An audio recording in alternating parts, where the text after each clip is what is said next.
the level of judo here in Europe. Okay, Rick, tell us a little bit about the level of judo in Europe as compared to, let's say, America, for instance. Don't sugarcoat it. European judo's superb. And in France alone, in France, you have more people practice judo than the whole of Japan. So in France, they have I think 1.5 million people practice judo. In Japan, there's not that many. So it's going from Japan, and that's just in France.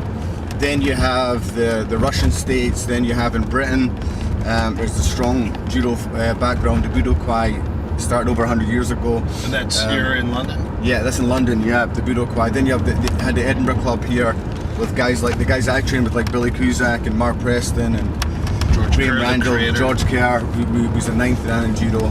Tell a little bit about some of the guys that have come from all over the world and said something about the judo here. What George did, because he had a lot of ties with Japan, people like Yasuhiro Yamashita, Peter Seisenbacher, Hidetoshi Nakanishi, Nobuyuki Sato, all the top names in Japan would come here. And usually what they would do if they had somebody like a student over there, somebody that was a champion and wanted to be a student, they would send them to Edinburgh so you could do studies here and still do judo at a high level, but also there would be a lot of interaction going on. So we had Yukimasai Nakamura, and he was a world and Olympic champion, 66 kilos, phenomenal player. And he came over and he helped the guys, but the guys also helped him. And so there was an exchange going on. And so the European judo is really strong, different from Japanese classical judo. The European judo has a lot of Russian influence now because of the belt gripping, the overhand, the taking the back grip. Whereas the classical judo is more collar, sleeve lapel type judo, which is beautiful.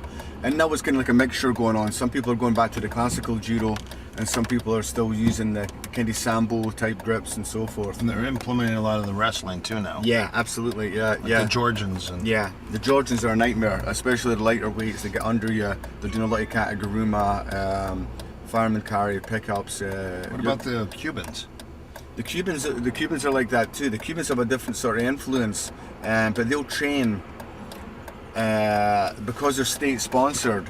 And they really do train, but a lot of teams don't train as a team. They really train, live together as a team. Even in the top tournaments, they'll be sleeping on. They used to sleep on the floor, and they would be given oranges, you know. So, but a lot of other teams would be going out and doing stuff. Even if they'd won an Olympic medal, they were still treated like just one member of the team. And there's a phenomenal, especially the ladies in the Cuban. They have a great coach. He's been their coach for about 20 years now, and he's a phenomenal coach for the ladies. And I mean, they're always taking medals in the world and Olympic stage. So the Cubans are just excellent, train really hard. And the guy you were talking about the other day there, Hector Lombard. Yeah, superb. You know, very, very, very good. Here we are driving at, what is this called here? This is the Queen's Park. Now look at the swans on the right. Up here you have the Abbey, which is an old, what is that, a church? Old building up here, if you could get that. Look at that church, beautiful swans here. Look at that look how beautiful that is. You couldn't even, Don, you could take a picture of that. There's a button on top of it, just hit the picture. Zoom in on it a little. That is beautiful.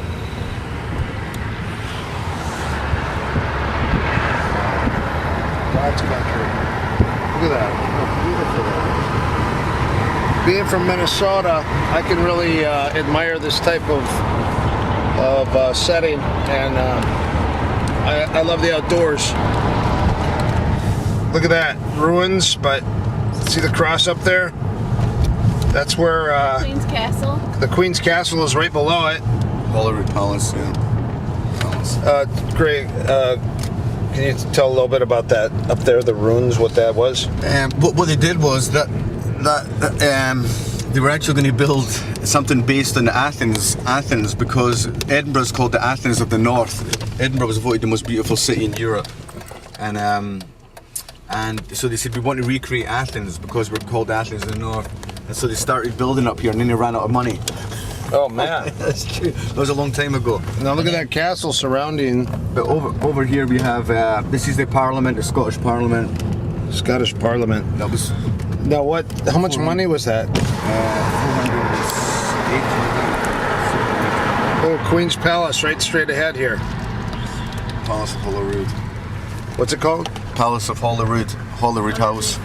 And this is the Scottish Parliament here, which was it was only how much? 480 million pounds, which is about $1 billion, close to about $800 million.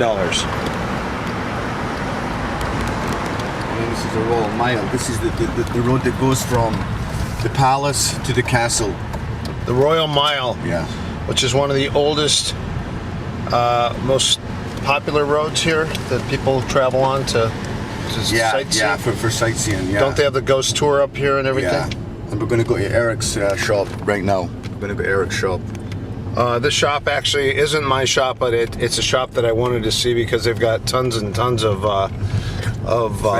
yes, Celtic knots and crosses and cool things you can't get in America. That's great. That's good. Now look at that. Look at the buildings, though. Best part about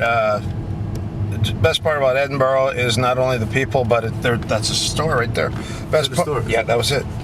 Best thing here about that I really like is the buildings, the structure of the buildings, how old everything is, and how respectful that everyone is to all this. And people aren't trying to modernize everything, but they're actually they take in and admire their heritage and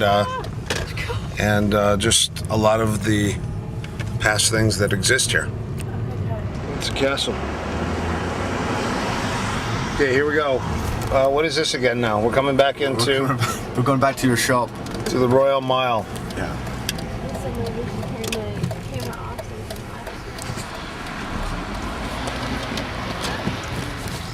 How old are these buildings, Rick? I think they go back to about 1500, some of them. Maybe even before then. But at the same time I was born.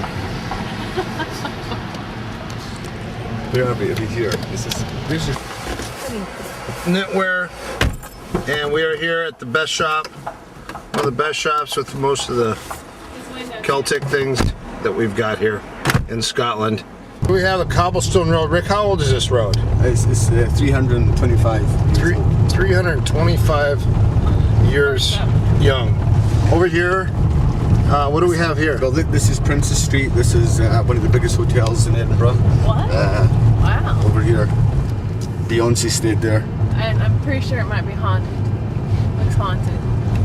Oh, look at that. Fair and Amusement Park. Very amusing.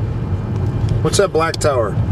Is that called the Black Tower? That's called the Walter Scott Monument. So Walter Scott. Is that the one that people spit on? No, that's the heart up here. Oh, okay. That's the heart. And what's the purpose of them spitting on the? It's for good luck. It's supposed to be good luck. I don't know why. It's called the Heart of Midlothian, meaning it's in the centre. Midlothian is like the county that Edinburgh is within, and they put the heart there, and that's like the heart of Midlothian, where it started from. There's the castle up Spit there. It's supposed to be good luck, you know. And this is a winter wonderland, and because we're coming to Christmas, and all the kids like to come here. And now we're going into Waverley Station. This is the train station where we're getting on our train, headed to Aberdeen to Pat Davis for the day. Any final words, Rick? Well, thanks for coming, Erik and Tonya. Really appreciate it. Look forward to seeing you in June. Great seminar, absolutely fantastic. Thanks very much for coming. Happy holidays to you and happy your holidays, kids. and to you and yours.